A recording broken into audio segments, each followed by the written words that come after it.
Hello दोस्तों, नमस्कार। आप सभी का एक बार फिर से हार्दिक स्वागत है आशीष क्लासेस पर। डिस्कस करेंगे 26 अगस्त का फर्स्ट एडिटोरियल। और उससे पहले बता दूं कि आशीष क्लासेस एप्लीकेशन आप डाउनलोड कर लें। यहां पर प्रैक्टिस बैच, कॉमन एरर्स का, हिंदी टू इंग्लिश ट्रांसलेशन वाला बैच, एक ग्रामर वाला बैच, कुछ ई बुक्स, ये सब कुछ अवेलेबल है यहाँ पे। इसके अलावा यहाँ जल्द ही एक प्रैक्टिस बैच आएगा, 20 क्वेश्चंस प्लस वोकैबुलरी हम हर दिन डिस्कस करेंगे एसएससी के स्टूडेंट्स के लिए। चाहे फिर वो प्री की तैयारी करते हो आप नेक्स्ट ईयर के लिए, या फिर आपका मेंस का एग्जाम हो, उन सब में वो हेल्प करेगा। 50 पेपर्स की एक सीरीज, एक पैकेज यहाँ पे जल्द ही अवेलेबल होगा। ठीक है, तो आइए स्टार्ट करते हैं आज का एडिटोरियल। क्या कहना चाह रहा है? Income and Kota's. इनकम का मतलब आय, कोटा का मतलब आरक्षण, रिजर्वेशन। तो कोटा मतलब इनकम और कोटा, इसको लेकर आर्टिकल है। रिजर्वेशन संबंधी चीजें हैं। लैंग्वेज डिफिकल्ट नहीं है, वो इस बात से समझ सकते हैं कि हमने वोकैब साथ में नहीं ली है शुरू में, क्योंकि इतनी वोकैब मिलेगी ही नहीं आपको। ठीक है, और जो भी नए स्टूडेंट्स हैं वो समझें कि अप्रोच ये रहती है कि आपको सब्जेक्ट हाईलाइट करके दिया गया है ऑलरेडी। इन सब्जेक्ट के पीछे कौन सी वर्ब लगेगी, विल डिस्कस। हम लोग डिस्कस करेंगे कि कौन से नए वर्ड्स आपको मिलते हैं, जैसे कि अलग कलर में आपको मिल रहा है, न्यूआंस दे रखा है यहाँ पे, तो इस प्रकार से बॉक्स में भी मिल जाएगा आपको। इनके सिनोनिम्स क्या हो सकते हैं, क्या मीनिंग है, क्या पार्ट ऑफ स्पीच है, ये सब हम डिस्कस करेंगे। इंग्लिश टू हिंदी ट्रांसलेशन मेरे साथ आप सीख सकते हैं इफ यू आर कंटिन्यू, है ना। इस सेशन को अगर आप रेगुलर देखते हैं मंडे टू फ्राइडे, तो आप ये चीज सीख सकते हैं। करंट हैपनिंग्स जो भी हैं, जो भी वर्तमान में घटनाएं घट रही हैं, उनके बारे में आपको जानकारी इस सेशन के थ्रू मिलेगी। तो बहुत सारी चीजें आप 30-35 मिनट में सीख सकते हैं। बस आपको एक काम करना है, कंटिन्यू रहिएगा। पिछले सेशंस जो भी हों उनको जरूर से देखते हुए आइए। एडिटोरियल नाम से प्लेलिस्ट है, अगर कोई सेशन आप मिस कर देते हैं तो वहां पे आप जाके देख सकते हैं इन सेशंस को। ठीक है, तो आइए स्टार्ट करते हैं। Income and Kota's. The supreme court ruling. Ruling का मतलब डिसीजन। रूलिंग का मतलब क्या है? डिसीजन। तो सुप्रीम कोर्ट का जो निर्णय है, निर्णय क्या था? दैट कंजंक्शन लगाया। इकोनॉमिक क्राइटेरियन, याद रखिए क्राइटेरियन जो है वो होता है सिंगुलर। ठीक है, क्राइटेरियन ये जो शब्द है ये सिंगुलर होता है, इसका प्लूरल बनेगा क्राइटेरिया। हिंदी में इसे कहिएगा मापदंड। ठीक है, तो कह रहा है आर्थिक मापदंड जो है, अलोन, अकेला, कैन नॉट बी यूज्ड, ये पैसिव वॉइस हो गया, इसका इस्तेमाल नहीं किया जा सकता। किस लिए? क्लासिफाई ए मेंबर, किसी एक सदस्य को क्लासिफाई करने के लिए। सदस्य किसका? किसी भी पिछड़े वर्ग का। और किस रूप में क्लासिफाई? तो क्लासिफाई में ये एज जुड़ रहा है, as belonging to the creamy layer. Belong में टू लगेगा कि वो संबंधित है क्रीमी लेयर से। क्रीमी लेयर एक कैटेगरी होती है कि आप भले ही पिछड़े वर्ग के क्यों ना हो, लेकिन अगर आपकी आर्थिक हालात बढ़िया हैं, बेहतर हैं, तो आप क्रीमी लेयर में आएंगे। क्रीमी लेयर उसको कहा जाता है जिसके अंदर अभी हाल फिलहाल डेफिनेशन उसकी बात मैं कर रहा हूं, जिसमें अगर कोई पिछड़े वर्ग से है और उनके माता पिता जो हैं वो गवर्नमेंट जॉब के अंदर हैं, तो फिर क्रीमी लेयर में आ जाएगा। ठीक है, इस प्रकार से बहुत सारी चीजें इस कैटेगरी में आएंगी, वो आगे समझ लेंगे हम। एड, अब ये जो वर्ब है ये इसकी है। तो सुप्रीम कोर्ट की जो रूलिंग है, सुप्रीम कोर्ट का जो डिसीजन है, वो यहां जोड़ता है, ऐड करता है एन इंटरेस्टिंग न्यूआंस। इंटरेस्टिंग मतलब रोचक, न्यूआंस का मतलब होता है सूक्ष्म अंतर, एक बारीक सा अंतर, एक सटल डिफरेंस, सटलिटी। ठीक है, और बारीक अंतर किसमें? किसी मीनिंग में कह सकते हो, यहां पे तो यही मीनिंग निकलेगा। एक रोचक सा अर्थ जोड़ता है किसमें? ज्यूरिस्प्रूडेंस। ज्यूरिस्प्रूडेंस का मतलब लीगल सिस्टम होता है, फिलोसॉफी ऑफ लॉ होती है। ठीक है, जो न्याय शास्त्र है उसमें ऑफ अफर्मेटिव एक्शन। और ये न्याय शास्त्र किसका? अफर्मेटिव एक्शन का। अफर्मेटिव एक्शन हमने कल भी डिस्कस किया था कि कोई भी ऐसा तबका समाज में है जो बैकवर्ड है, जो पिछड़ा हुआ है, उसको एनकरेज करना, उसको आगे लेकर आना, उसके लिए कल्याणकारी कार्य करना, वो सब कहलाता है अफर्मेटिव एक्शन। ठीक है, सुप्रीम कोर्ट रूलिंग सब्जेक्ट था तो इसकी वर्ब तो एड है, चूंकि रूलिंग सिंगुलर तो एड के साथ एस जोड़ के इसको बना दिया सिंगुलर। इकोनॉमिक क्राइटेरियन सब्जेक्ट है, इसकी verb can not be used है। ठीक है, बात रही कोई नए वर्ड की, तो न्यूआंस यहां पे एक नया वर्ड है जो कि एक नाउन है, क्योंकि इंटरेस्टिंग यहां पे एडजेक्टिव दे रखा है। एक बार फिर समझिए, सुप्रीम कोर्ट का डिसीजन, क्या डिसीजन था कि आर्थिक मापदंड अकेला एक यूज नहीं किया जा सकता किसी पिछड़े वर्ग के सदस्य को इस रूप में क्लासिफाई करने के लिए कि वो क्रीमी लेयर में आता है। भी केवल आप ये नहीं कह सकते कि आर्थिक हालात अच्छे हैं तो वो क्रीमी लेयर में आएगा। ठीक है, तो ये जो रूलिंग है ये ऐड करता है क्या चीज, एक इंटरेस्टिंग न्यूआंस, एक रोचक सा अर्थ में परिवर्तन ला कर देता है ज्यूरिस्प्रूडेंस में, किसके, अफर्मेटिव एक्शन के। अगर आप किसी के लिए भलाई का काम करना चाहते हो, कोई अफर्मेटिव एक्शन है, तो उसके ज्यूरिस्प्रूडेंस में, उसका जो लीगल सिस्टम है उसमें एक रोचक अर्थ जुड़ जाता है इस रूलिंग से, इस डिसीजन से। ठीक है, आगे देखिए। देयर वॉज अ टाइम की वर्ब है वॉज, देयर से स्टार्ट हुआ, इसका मतलब इन्वर्जन लग गया। तो एक समय था, अब चूंकि समय की बात कर रहा है तो एडवर्ब ऑफ टाइम ये लग रखा है व्हेन। ठीक है, रिलेटिव एडवर्ब। जब backwardness was primary related to, relate में टू लगेगा कि जब पिछड़ापन जो है वो प्राथमिक रूप से जुड़ा हुआ था किसके साथ में, इनएडिक्वेट सोशल एंड एजुकेशनल एडवांसमेंट। इनएडिक्वेट का मतलब होता है इनसफिशिएंट, मतलब जो अपर्याप्त हो, नॉट एनफ, इसे आप कह सकते हैं नॉट एनफ। ठीक है, तो एक ऐसा समय भी था जब पिछड़ेपन को प्राथमिक रूप से जुड़ा हुआ था अपर्याप्त सामाजिक और शैक्षणिक एडवांसमेंट से। एडवांसमेंट का मतलब उन्नति, एडवांसमेंट का मतलब आगे बढ़ना, ऑफ ए ग्रुप, और किसका एडवांसमेंट ये है, एक ग्रुप का, एक समूह का। फिर समझिए, देयर वॉज ए टाइम, ऐसा समय था, देयर से स्टार्ट हुआ, इन्वर्जन लगा, ए टाइम से पहले वॉज है। एक ऐसा समय था जब पिछड़ेपन का प्राथमिक रूप से संबंध था। पिछड़ापन किसको मानते थे, पिछड़ापन मानते थे कि कोई ऐसा समूह है जहां पे सामाजिक रूप या आर्थिक रूप से कोई भी तबका जो है वो एडवांसमेंट की ओर नहीं बढ़ रहा है, अपर्याप्त उनका एडवांसमेंट हुआ है, उनकी प्रगति कम हुई है, तो उसको पिछड़ापन मान लिया जाता था। ये एक ऐसा समय भी था। ठीक है, एवर सिंस का मतलब होता है तब से, ये एक पॉइंट ऑफ टाइम को डिनोट करता है। ये पिछला समय जो था उसकी बात कर रहा है, तब से। द कोर्ट, जो कोर्ट है, इन इंदिरा सोनी, अब ये केस का नाम है। ठीक है, ये केस था, इसमें कोर्ट ने introduced the concept of creamy layer. इस केस के अंदर कोर्ट ने जब से क्रीमी लेयर का जो कॉन्सेप्ट है उसको इंट्रोड्यूस किया, समझाया। इस केस के अंदर 1992 का एक केस था, इसमें कोर्ट ने, अभी कोर्ट के पहले द है क्योंकि ये सुप्रीम कोर्ट की बात कर रहा है। ठीक है, तो सुप्रीम कोर्ट ने क्रीमी लेयर के कॉन्सेप्ट को जब से समझाया, अब ये क्या कॉन्सेप्ट समझाया वो इसने हाइफन लगा के बताया।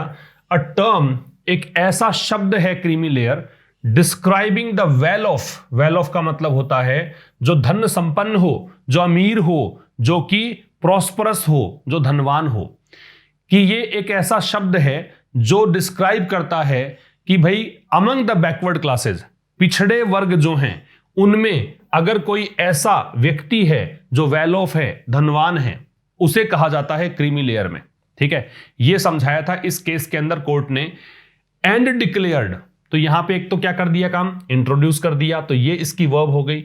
दूसरा इसकी वर्ब है डिक्लेयर्ड, और इस कोर्ट ने डिक्लेयर किया, दैट कंजंक्शन लग गया कि this section should be denied reservation benefits, कि ये जो सेक्शन है, कौन सा सेक्शन, कि पिछड़े वर्ग में कुछ ऐसा सेक्शन है जो कि धनवान है, तो इस वर्ग को शुड बी डिनाइड, इनकार कर देना चाहिए, पैसिव वॉइस हो गया।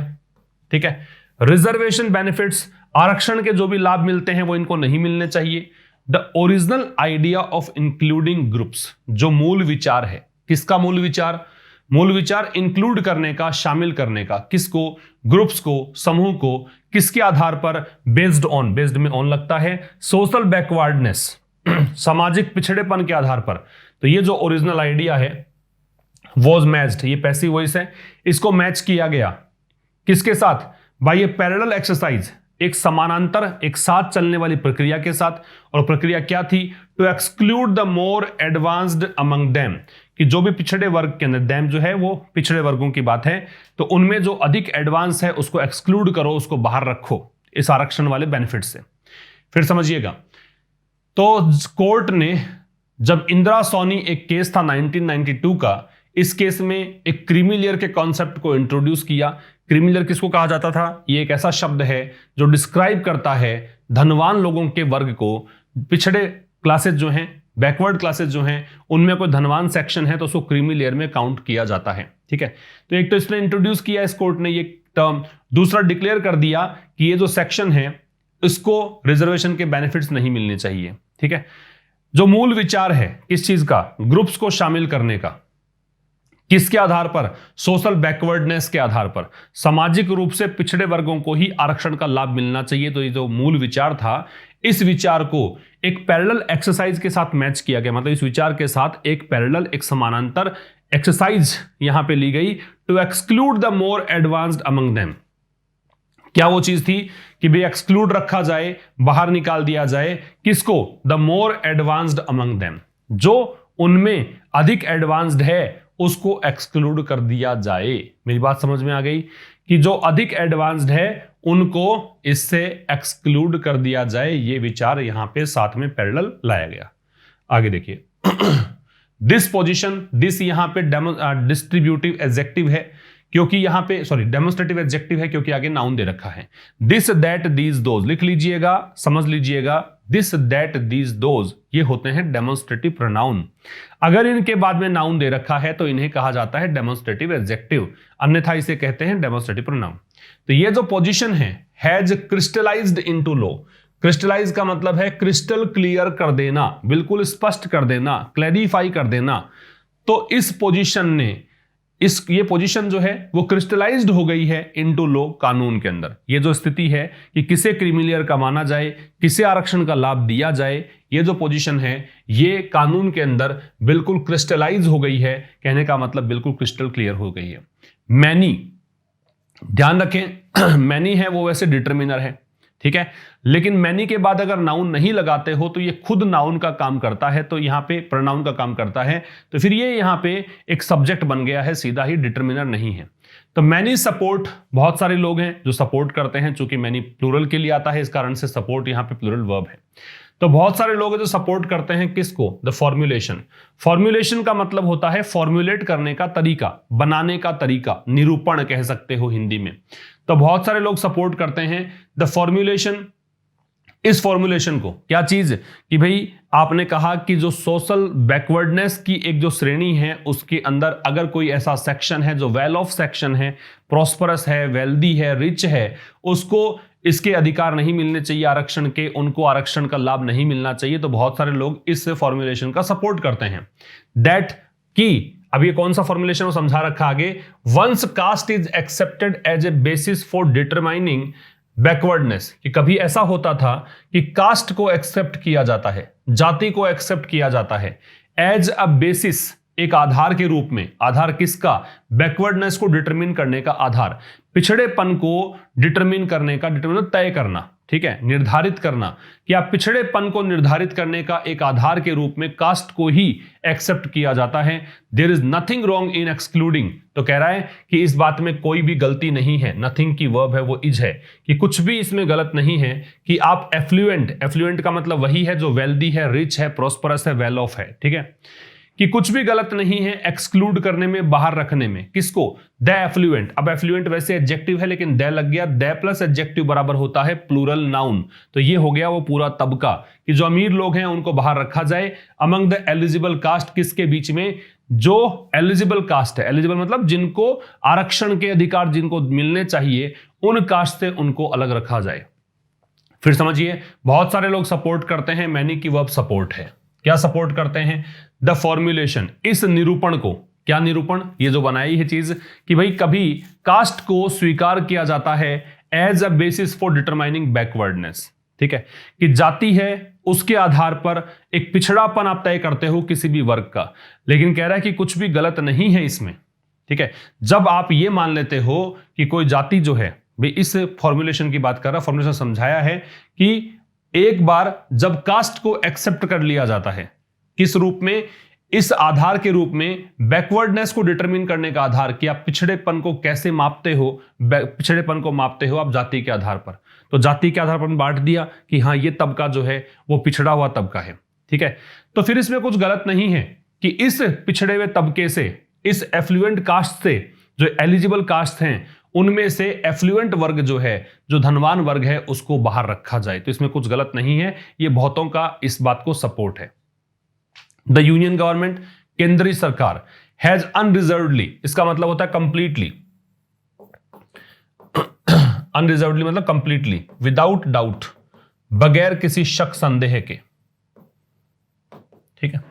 तो कह रहा केंद्र सरकार जो है अनरिजर्वडली, ये एडवर्ब है कि इसने पूरी तरीके से बिना किसी शक संदेह के स्वीकार कर लिया क्रीमी लेयर रूल को। रूल का मतलब ये जो सुप्रीम कोर्ट ने रूलिंग दी है उसकी बात है।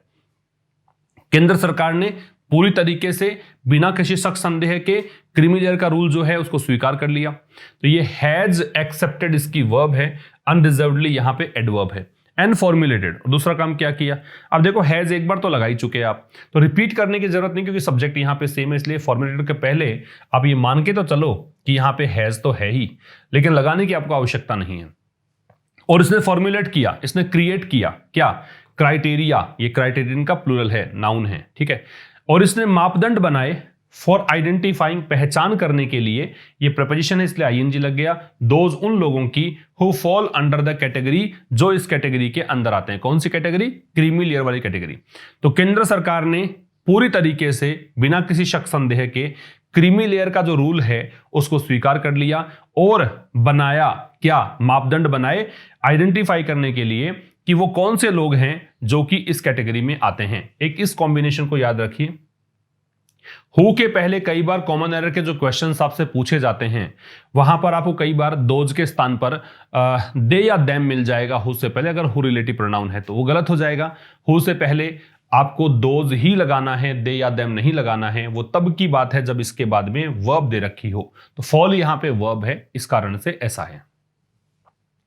द प्रोपोनेंट्स, प्रोपोनेंट का मतलब समर्थक, एडवोकेट, सपोर्टर, चैंपियन भी कह सकते हो, इसे आप चैंपियन भी कह सकते हो, सपोर्टर, समर्थक।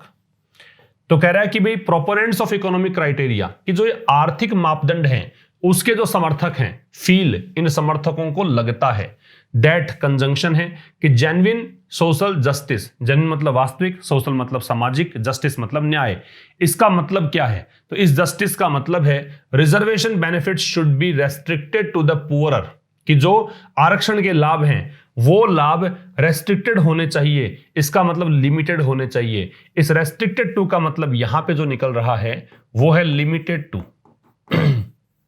या फिर इसका मतलब निकल रहा है कन्फाइंड टू।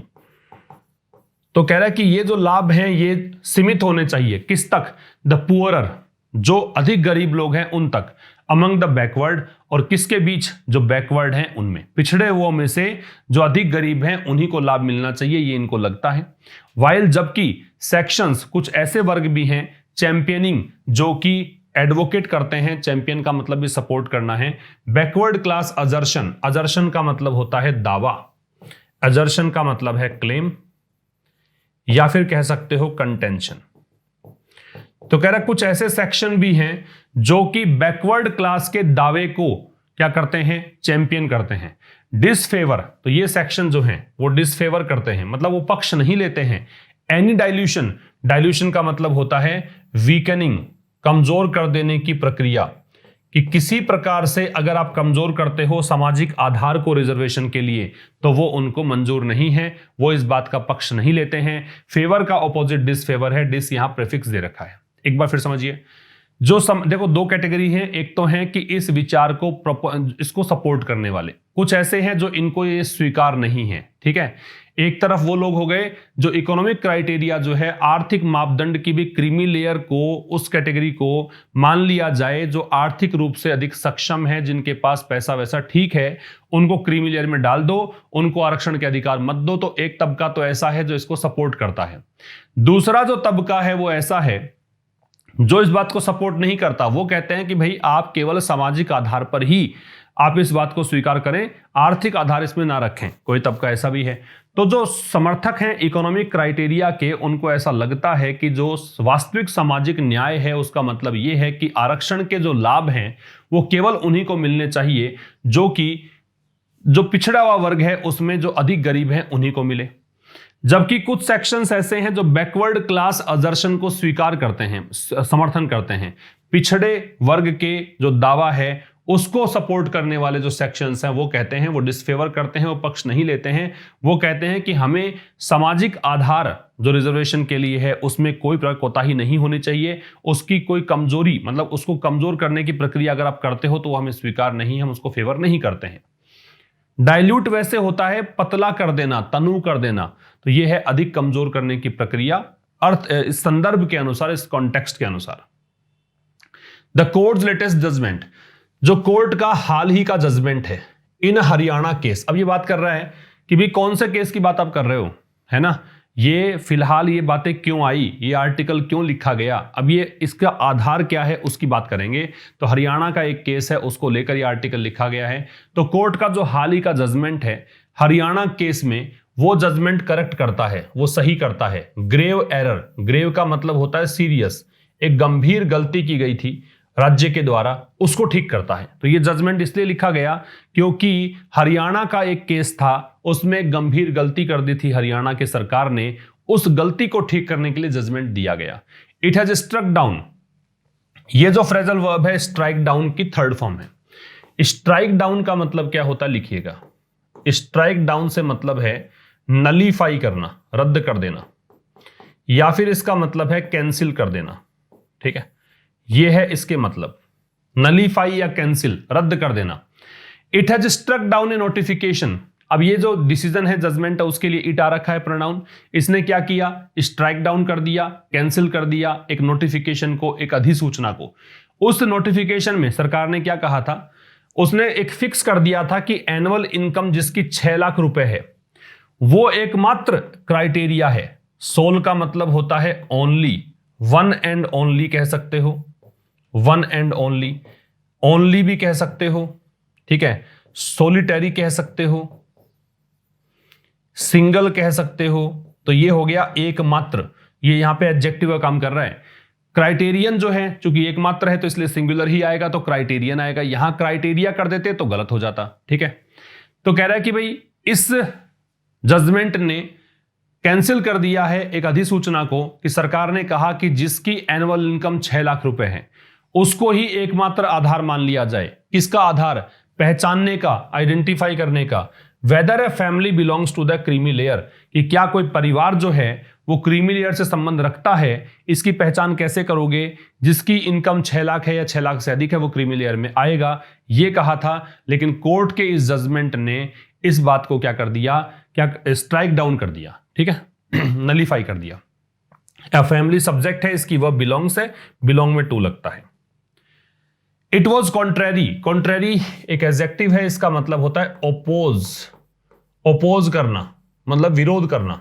ठीक है, अब यहां पे इसका मतलब है ओपोज्ड है, इस बात से बिल्कुल विपरीत है, और कॉन्ट्रेरी में टू लगता है, ध्यान रखिए।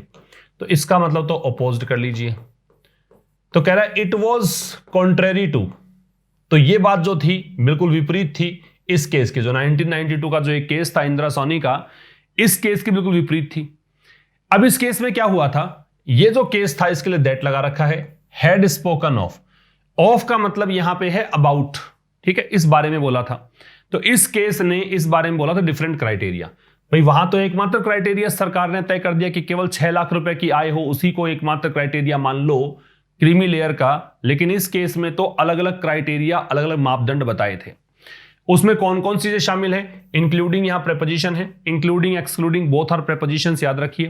प्रेपोजिशन अपना ऑब्जेक्ट लेता है तो आगे इसका ऑब्जेक्ट मिल जाएगा, जिसमें शामिल है क्या, being the children of high ranking constitutional functionaries. Functionaries का मतलब है ऑफिशियल, अधिकारी, ऑफिस होल्डर, ठीक है। तो कह रहा है कि भाई इसमें शामिल है कि क्रीमी लेयर उसको माना जाए कि वो बच्चे हैं, और बच्चे किसके हैं, हाई रैंकिंग कॉन्स्टिट्यूशनल फंक्शनरीज के, कि किसी बड़े संवैधानिक पद पर कोई व्यक्ति कार्यरत है, अगर आप उनके संतान हैं तो फिर आप क्रीमी लेयर में आएंगे।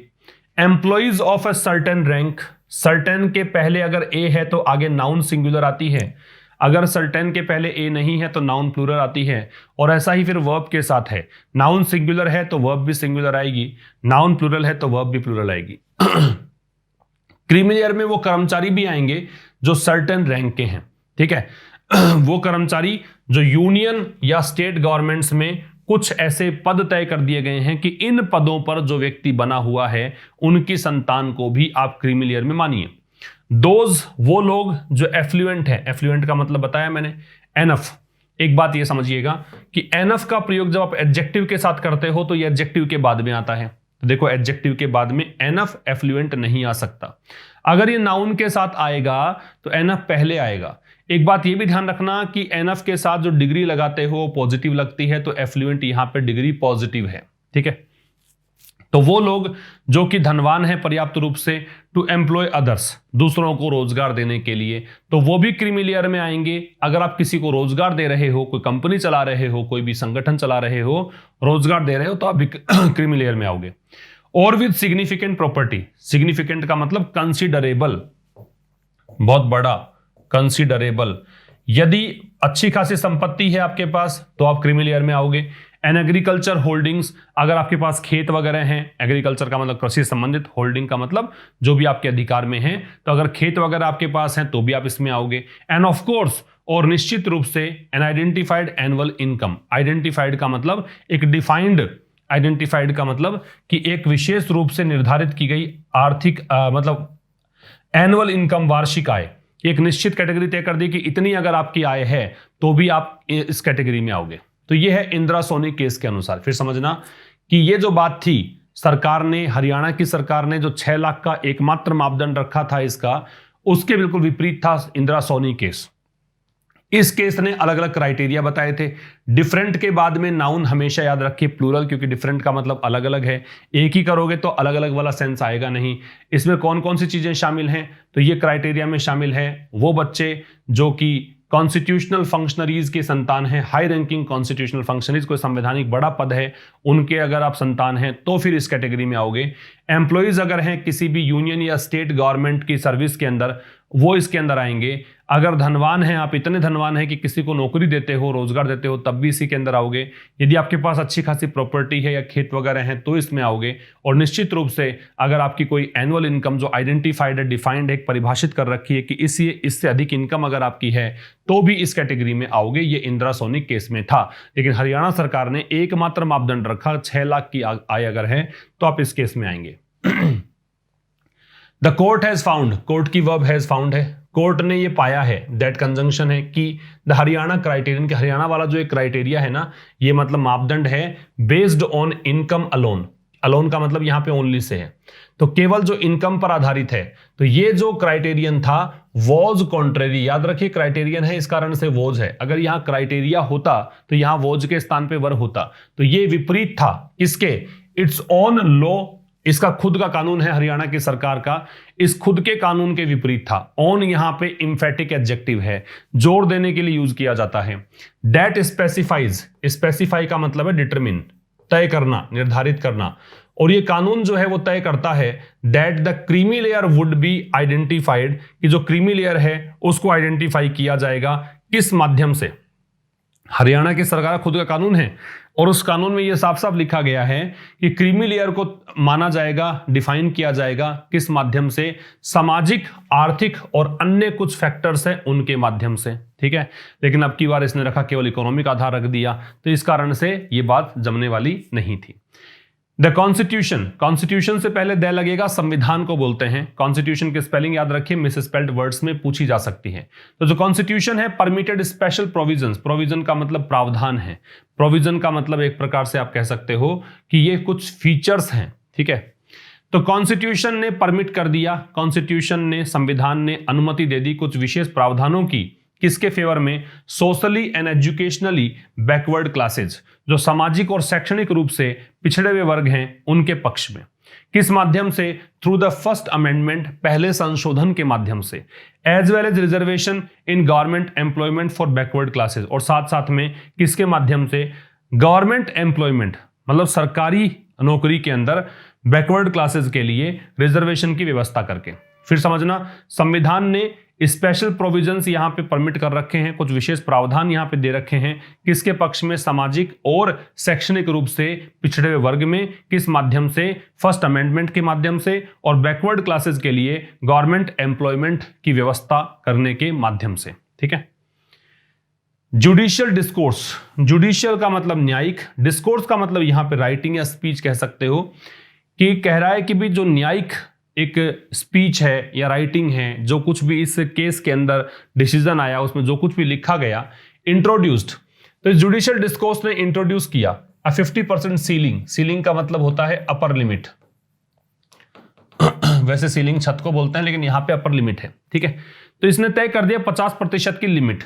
And the creamy layer concept, और क्रीमी लेयर का कॉन्सेप्ट है उसको किस रूप में, कॉन्स्टिट्यूशनल लिमिटेशंस के संवैधानिक लिमिटेशन है ऑन रिजर्वेशन बेनिफिट्स, क्या कि रिजर्वेशन का बेनिफिट लेने के लिए कुछ संवैधानिक लिमिटेशंस हैं। 50% की एक सीमा तय कर दी और क्रीमी लेयर का कॉन्सेप्ट तय कर दिया जुडिशियल डिस्कोर्स में कि सबको नहीं मिलेगा अधिकार, क्रीमी लेयर के कॉन्सेप्ट के अंदर जो आएगा उसको ये अधिकार नहीं है, 50% से ऊपर की लिमिट में आएगा तो ये इसको नहीं है, समझ रहे हो। हाउएवर, हालांकि एडवर्सेटिव कंजंक्शन है। 103rd कॉन्स्टिट्यूशन अमेंडमेंट, 103वां जो संवैधानिक संशोधन है जिसके माध्यम से 10% reservation for the economically weaker sections, EWS, ये अभी लॉन्च किया गया था, पता ही है हाल ही में। तो जिसके माध्यम से 10% आरक्षण की व्यवस्था किसके लिए की गई है, जो आर्थिक रूप से पिछड़े हुए वर्ग हैं उनके लिए, हैज बीन इंट्रोड्यूस्ड। तो इस संवैधानिक संशोधन के माध्यम से 10% रिजर्वेशन की व्यवस्था किसके लिए की गई, तो ये रिजर्वेशन सब्जेक्ट है और ये हैज बीन इंट्रोड्यूस्ड, ये पैसिव वॉइस हो गया, इसको इंट्रोड्यूस किया गया।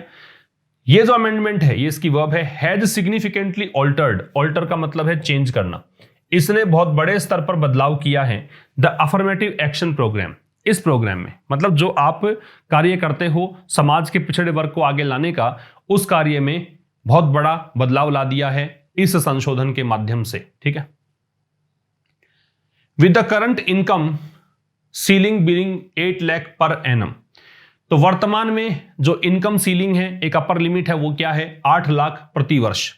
फॉर अवेलिंग, अवेल का मतलब लाभ उठाना है, अवेल का मतलब टेक एडवांटेज ऑफ, अवेल का मतलब है टेक एडवांटेज, लाभ उठाना, यूटिलाइज करना भी कह सकते हो, यूज करना भी कह सकते हो। किसके लिए, कि भाई अगर आप ओबीसी और ईडब्ल्यूएस दोनों कोटा का लाभ उठाना चाहते हो, बोथ के साथ एंड लगेगा, कोरिलेटिव कंजंक्शन है, तो फिर आपको क्या करना पड़ेगा, आपको प्रति वर्ष 8 लाख इनकम का एक दायरा तय किया गया है। There is a strange and questionable balance, तो कह रहा बहुत ही अजीब सा और प्रश्न उठाने योग्य एक बैलेंस है, संतुलन जो है उस पर क्वेश्चन उठता है, शक पैदा करता है, between the OBC and the EWS segments, इन दोनों सेगमेंट्स में, इन दोनों वर्गों में, इन टर्म्स ऑफ, किस संदर्भ में, एलिजिबिलिटी, क्या योग्यता रहेगी। इवन दो, यद्यपि the size of respective Kota's very, यद्यपि जो साइज है रेस्पेक्टिव अलग अलग, जैसे ओबीसी में कोटा अलग मिलता है, ईडब्ल्यूएस का कोटा अलग है, इसको 10% ही मिलता है, इसको कुछ ज्यादा मिलता है, तो ये जो साइज है वो वेरी करती है। यहां पे गलती है, साइज सब्जेक्ट है इसलिए वेरी नहीं आएगा, वेरीज आएगा, क्योंकि सिंगुलर वर्ब चाहिए, साइज यहां पे सिंगुलर है, ठीक है भाई, ये गलती थी यहां पे। अच्छा, फिर समझना कि इसके साथ, इस चीज के साथ कि वर्तमान में इनकम सीलिंग, आय का एक अपर लिमिट रखी गई है, बीइंग यहां पे इज का मीनिंग दे रहा है कि वर्तमान के अंदर, अब ये बीइंग क्यों लगा, इज क्यों नहीं लगा, क्योंकि विद दे रखा है, प्रिपरेशन है, इसलिए आईएनजी लगाना था, और आईएनजी इज में नहीं लगता है, V0 में लगता है, B0 फॉर्म होता है, इसलिए बीइंग लगाया। तो वर्तमान में इनकम सीलिंग 8 लाख प्रति एनम है, किस लिए, दोनों कोटा का लाभ उठाने के लिए, ठीक है। इसको देखते हुए जो बैलेंस है वो कैसा है, स्ट्रेंज और क्वेश्चनेबल बैलेंस है, किसके बीच, इन दोनों सेगमेंट्स के बीच, किस संदर्भ में, एलिजिबिलिटी के संदर्भ में भी, कैसे आप एलिजिबल मानोगे इनको। यद्यपि जो साइज है रेस्पेक्टिव कोटाज का, रेस्पेक्टिव मतलब ओबीसी का कोटा और ईडब्ल्यूएस का कोटा, ये क्रमशः जो कोटा के लिए जो साइज है वो वेरी करती है, वो अलग अलग है, ठीक है। तो ये था बहुत ही आसान सा एडिटोरियल, आज का फर्स्ट एडिटोरियल। मिलेंगे आप कल एक नए सेशन के साथ, तब तक के लिए नमस्कार, थैंक्स अ लॉट।